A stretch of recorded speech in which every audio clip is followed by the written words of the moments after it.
Hey, I'm Casey Okupi with Free Speech Northwest. Today we're doing an I Judge You segment, and I'm going to talk to Ted Wheeler, because, about Ted Wheeler. I'm going to play a Ted Wheeler video anyhow.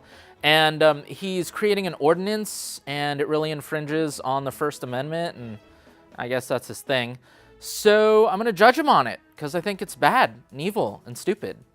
So yeah, let's hit it. So today I just want to acknowledge we have a number of community partners in the room from the Portland Business Alliance, Travel Portland, and others. I'm obviously standing here with Chief Outlaw and the leadership of the Portland Police Bureau. As you're probably aware, I'm Ted Wheeler, the mayor of the city of Portland. There are some basic ideals that we should be able to agree on as Americans. We don't tolerate violence on our streets. Violence. All right, can we pause it? We're hearing him right now talk about how we don't tolerate violence on our streets, right? We don't tolerate that.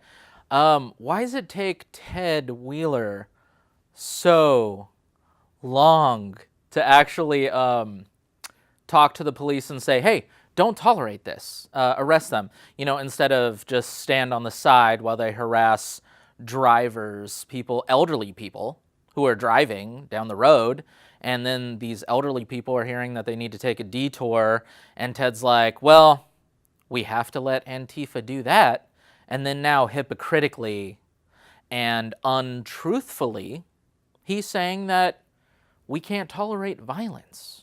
Now, you already did. You tolerated it, and you kept tolerating it, and you keep tolerating it. Now let's see how we can shut down free speech. So let's keep going, please. And has never been a legitimate means to a political end. There's now a clear history of two or more groups, in particular, seeking each other out on the streets of our community. This violence is escalating. Can we pause it for a minute? Safety. Okay, two or more groups. He's talking about Antifa in general, and he's also speaking of Patriot Prayer. So those are the two groups, so it's not like some top secret hidden information. So, and then also possibly Proud Boys or something like that. Maybe he's also thinking of that. So that's two or more groups.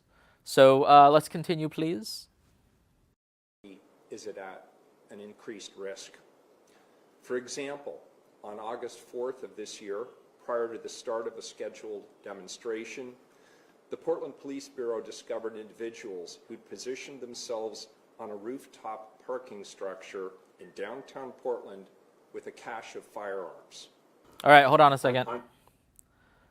Positioned themselves on a rooftop in Portland with a cache of firearms.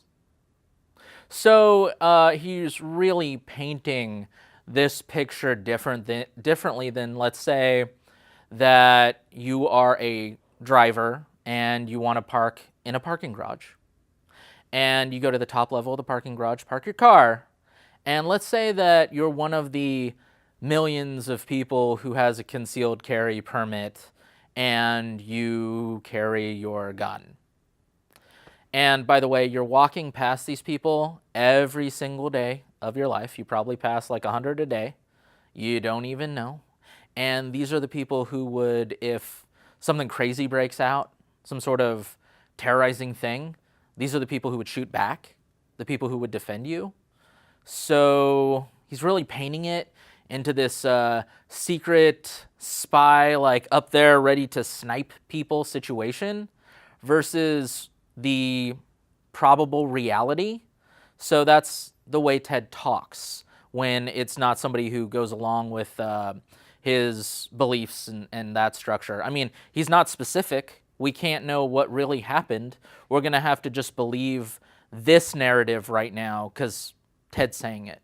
So very well possible it could be the scenario I just said. I mean, I was told that it was the scenario that I mentioned, where you have a concealed carry permit and you park your car on the roof of a parking structure, and that's it. It's not a snipe situation like Ted's leading us to believe. So let's continue. On June 30th, 2018, 4 people were transported to area hospitals by ambulance. On June 4th, 2017, there was a report of a large fight involving 50 to 60 people on the streets of our community. I will not allow continued planned street violence between rival factions to take place in Portland, Oregon. And I'll ask those in positions of influence, elected officials, lawyers and law enforcement, community organizations, and people of conscience to join me. Can we pause it for a minute? A few years ago, mutual combat was not legal in Oregon. It wasn't authorized. It wasn't okay. That was voted in so that we do now have mutual combat. And so now this is happening, and now we're supposed to act like it's some big bad problem when it's practically almost seems like, just seems like a setup. It all seems like a setup to me. Everything seems like a setup. I'm paranoid, right? So let's keep going, Ted.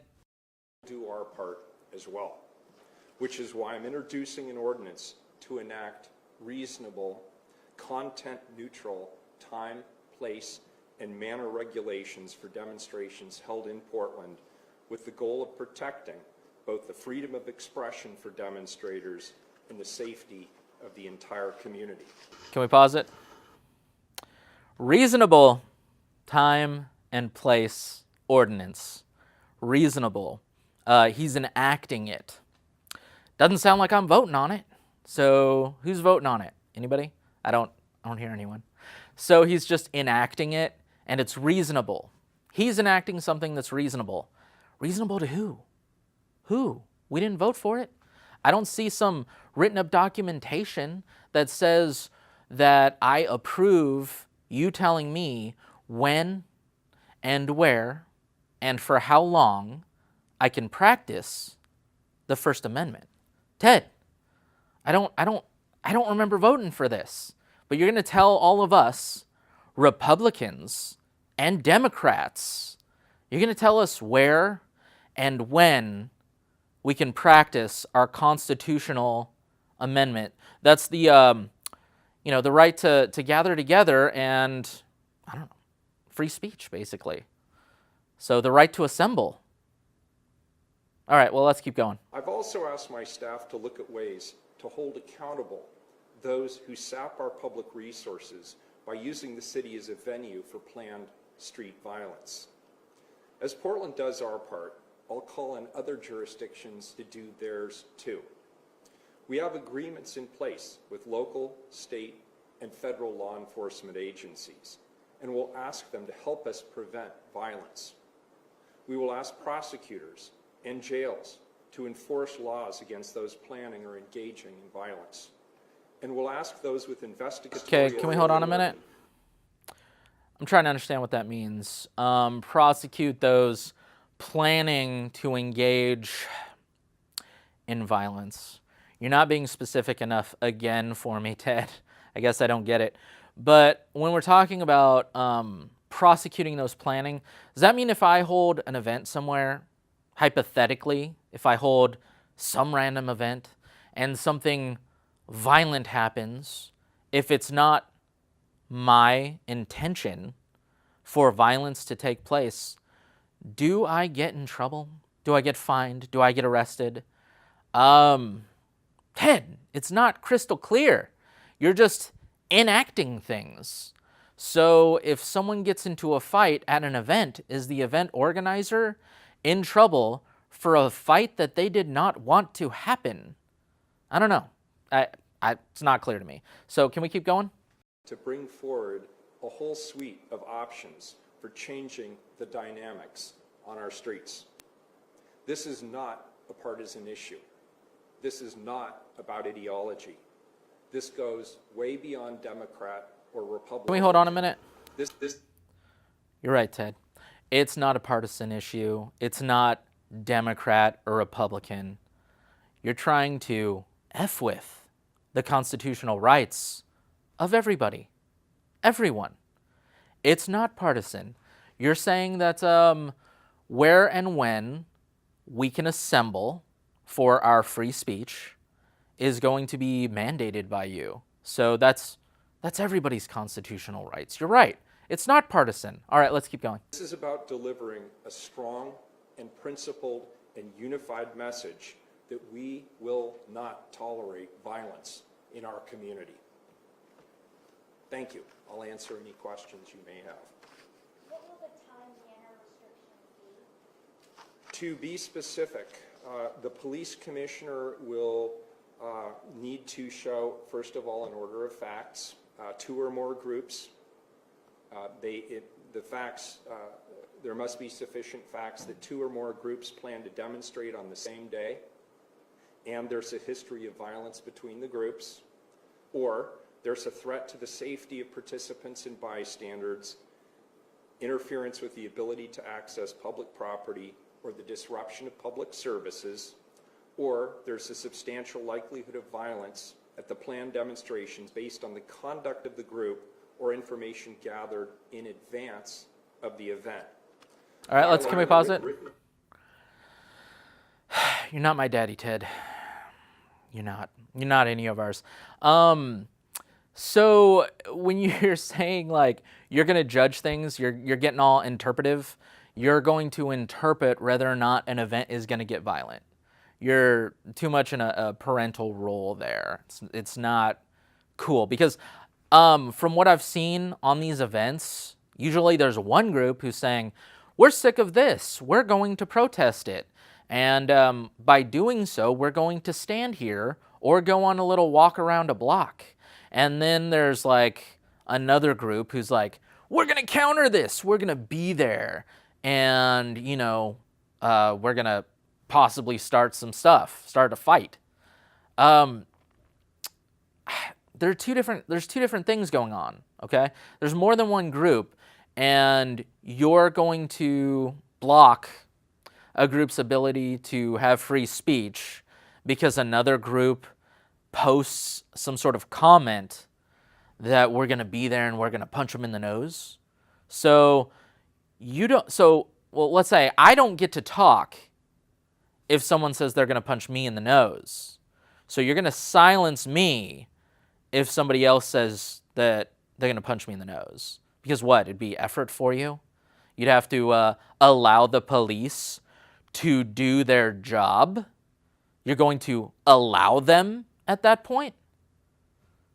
Ted, it's not okay. It's just not okay. You're wrong. You're doing the bad thing. So let's just keep going, I guess. Order of the police commissioner would constitute a misdemeanor, and violators could be arrested and then prosecuted by the Multnomah County District Attorney. There are protections that are in place around abusing this power, potentially abusing this power. In addition to the conditions around enforcement stated above, the ordinance specifies the limited types of regulations the police commissioner can actually order. These include regulating the time and the length of the event, directing that the demonstration and counter-demonstration can be located or moved to locations that don't create a substantial risk to public safety, obstructing traffic, or interfering with previously scheduled activities, or restricting the locations of groups to areas that do not threaten public safety. Can we pause it? It's exactly what we're trying. Ted, you're restricting people. You're abusing your power. So we're talking about fail-safes so that this tool isn't abused. Its existence, Ted, you're creating something that is abuse. You're overstepping. You know, it's crazy to me. If you a lot earlier, like, I don't know, 20 events ago, would have just said, police, you're allowed to do your job. You're allowed to arrest people who enact violence.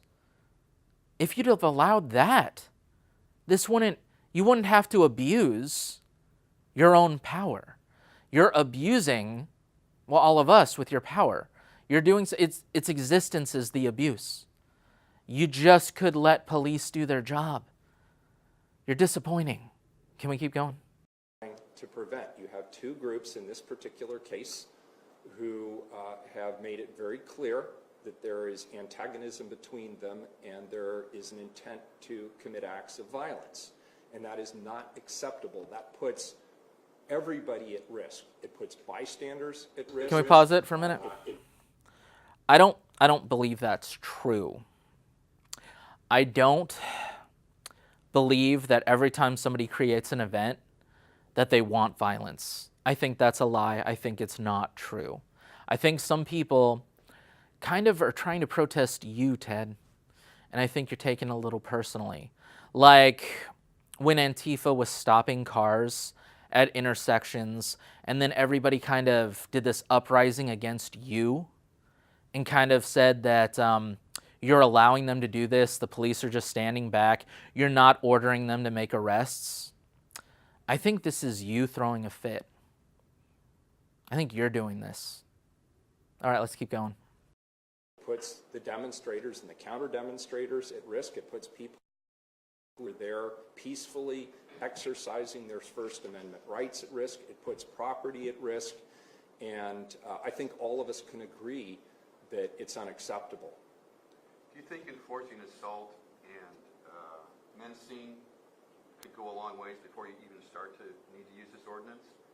I think there's many different tools that we can use. We just feel that given the frequency of these events and the increasing propensity for people to be using violence, the escalation of both the violence and the potential for property damage. Can I pause it one more time? Again, Ted, I'm disappointed in you. If you would have let the police, or encouraged them even, to do their job so many events ago, if you'd have said, arrest people that riot and get violent. It's like when a kid in school does something out of line and they get detention. If you'd have given these people detention more often, their behavior would have improved, Ted. You're like, kind of like the principal, but you're like that principal that allows the school to go to hell. Anyway, let's keep going. It's an appropriate tool for us to have in the toolkit. Are there certain times or places that someone who's out of ordinance or out of line will be moved to, or times they'll be assigned? That's a possibility. We will provide a draft ordinance to you guys to execute. Can you talk about this rooftop weapons cache that was discovered? I've not heard of that. Who were the people who did that and what happened to them? Okay, hold on a second. Let's really pay attention to this rooftop cache scenario, gun cache thing, because if they give us some real detail, we'll know whether or not it's BS. If we hear pretty much some vague nonsense, it's probably that scenario where, like I said, rooftop, sometimes there's parking garages, you park up top. And if you're a concealed carry person, you carry a gun. You do. And thank you for doing that, because you probably are willing to protect a lot of people. So I think that's good. But yeah, let's really listen to this and see if how detailed they get with that whole scenario, please. All right, let's continue.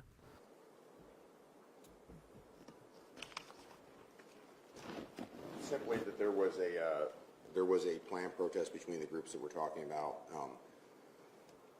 During the pre-canvassing of the location that we knew they were going to be at, there was information that there were individuals on the rooftop that had what appeared to be weapons. When we contacted them, there was indeed weapons that were there. There was obviously a concern at an elevated position over a large protest venue with the high emotions that are there, that there could be a concern for public safety.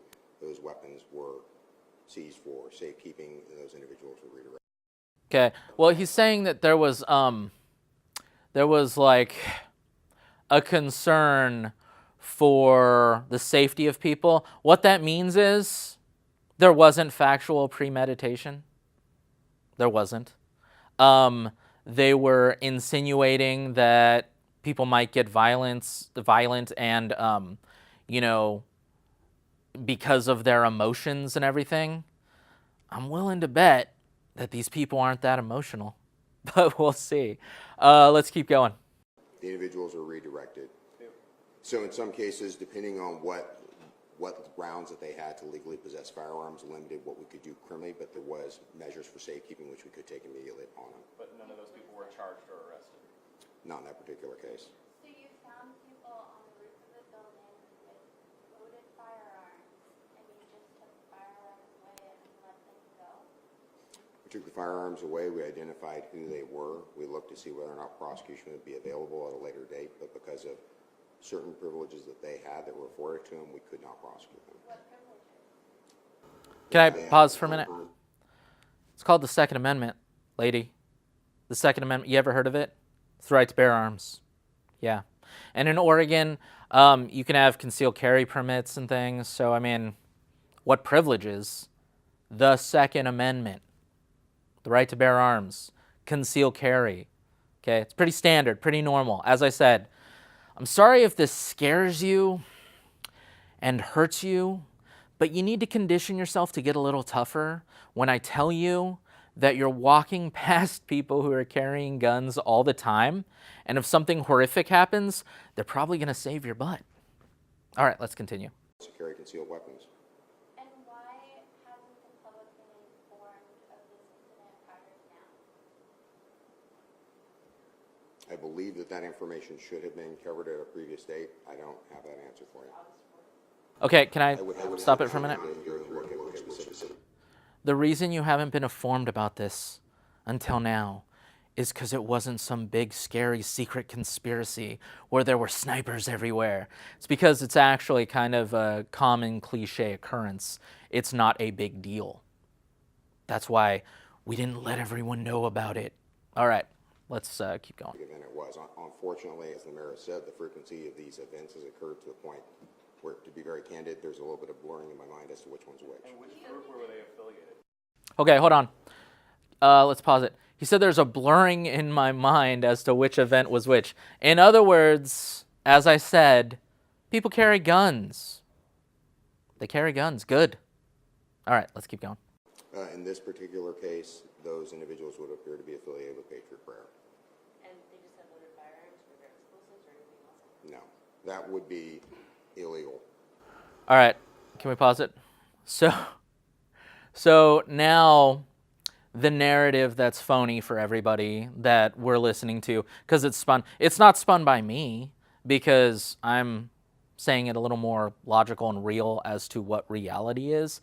But when we hear these people, a cache of weapons from Patriot Prayer was on a rooftop. Ooh. Dun, dun, dun. Actually, yeah, I don't know. I'm sure that a lot of people on Patriot Prayer are concealed carriers. Yeah, and then a lot of people who aren't part of that group are concealed carriers. You walk by them every day. So, anyway, let's keep going. Do you think that this should have been something conveyed to the public so that they would be aware for future Patriot Prayer events, like the one that happened on Saturday, to maybe exercise more caution if they were going to be in the area of the planned event, given that they previously staged on rooftops with loaded weapons? Okay, can we pause it? That's called a spin. And it's what gets you more viewers. Did you hear her? She's like, well, don't you think we should have found out a little earlier that Patriot Prayer carried guns? You know, what it tells me is if they carry guns all the time and people aren't getting shot all the time, connect those dots, all right? She's spinning it like it's this horrifying thing, when in reality, maybe they're always carrying guns, and maybe no one gets shot. What does that tell you? All right, let's keep going. Chief. You know, hindsight is always perfect. We've pushed out a lot of information regarding our concerns again, it's not about sides. We've pushed out information as to what our concerns were for potential violence as we receive the information, and whether or not people choose to adhere to that, that's up to them. But we push out information as it becomes available to us, and we do the best that we can with that. You know, folks will do what they choose to do once they receive the information after. We can either over-communicate or we can under-communicate, but again, it's hit or miss. Can we pause it?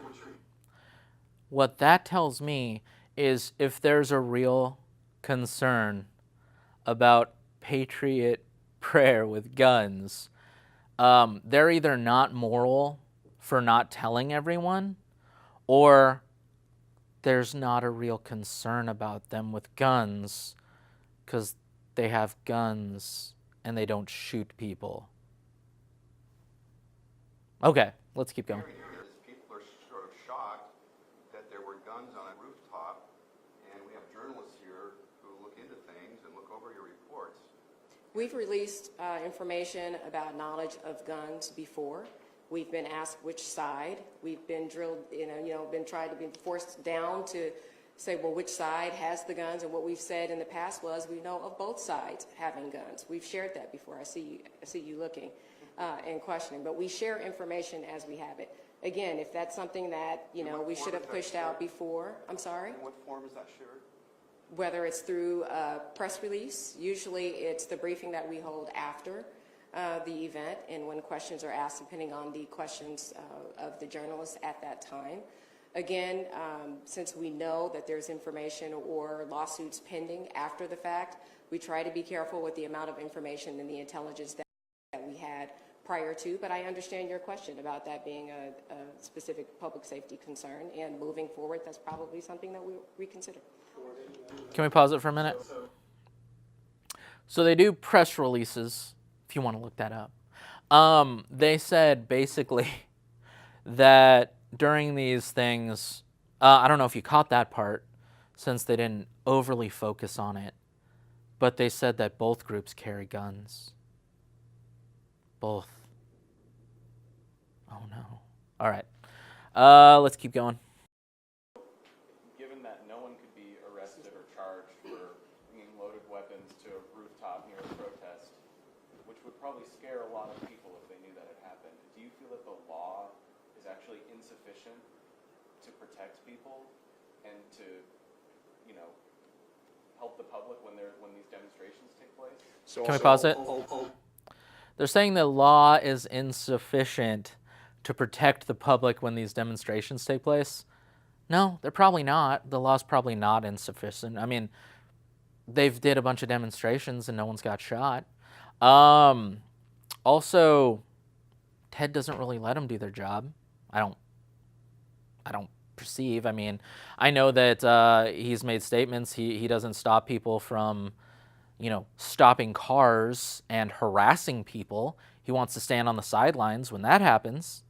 So I think that the police probably have the capacity to protect people if Ted takes their handcuffs off. So, but instead, he'd like to infringe on the First Amendment. All right, let's keep going. Do my best to answer that question. From my perspective, no. The laws here in the state of Oregon do not do enough to protect people if we're talking about reasonable restrictions on the ownership of certain types of firearms in our community, and I've been very public about that for a long period of time. With respect to this ordinance, I will continue to use whatever authority I have to the full extent of the law to be able to restrict the use of firearms in situations where we have groups coming together with the intent to commit violence. Can we pause it?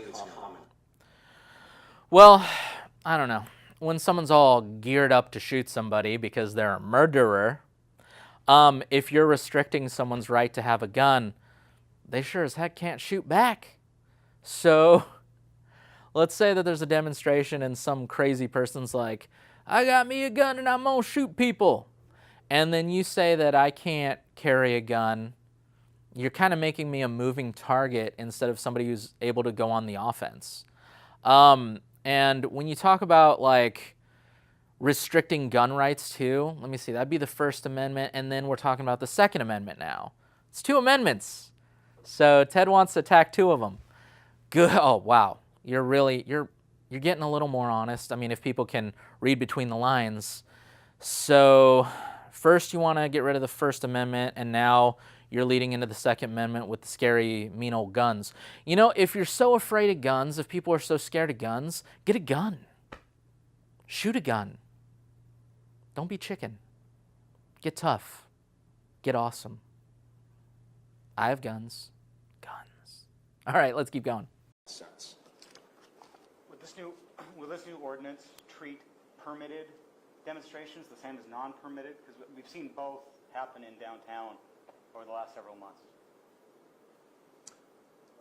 I think I'll let the city attorney answer that question because I want to make sure we get that one right. Robert, could you introduce yourself, please?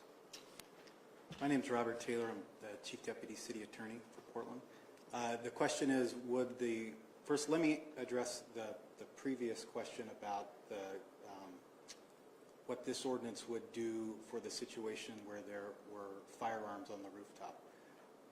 Part of this resolution that you will see would give the mayor the ability, as the police commissioner, to issue reasonable time, place, manner regulations restricting firearms on rooftops with vantage points over large crowds.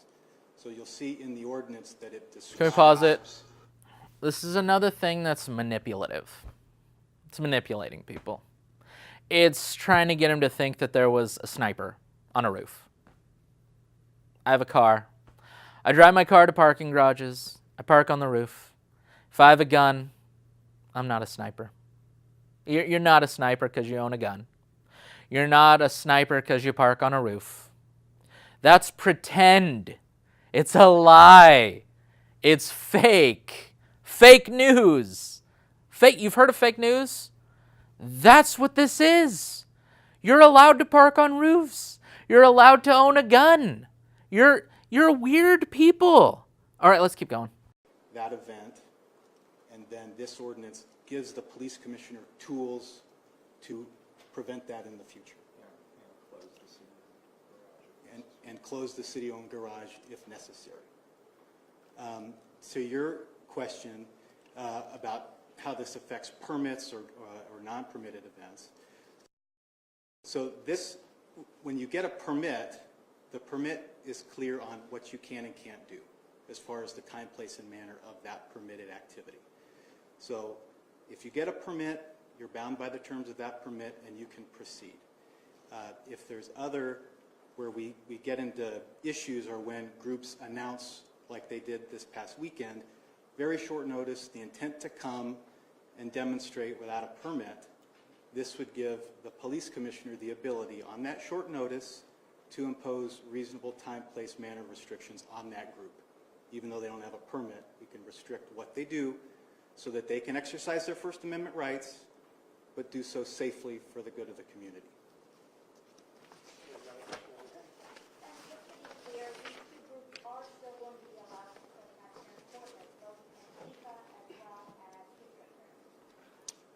Both groups have First Amendment rights to peacefully assemble and their First Amendment rights to freedom of speech.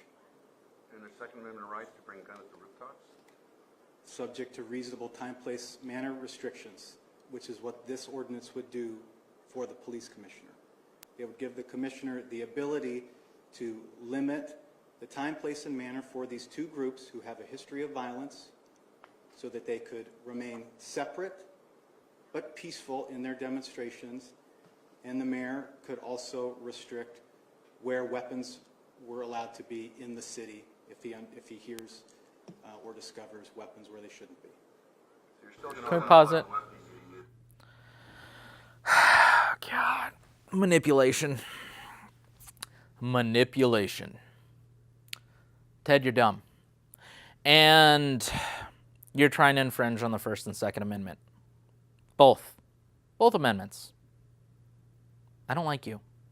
I judge you as dumb and a liar and a spinner of media, a manipulator, all around, just not the kind of guy we need.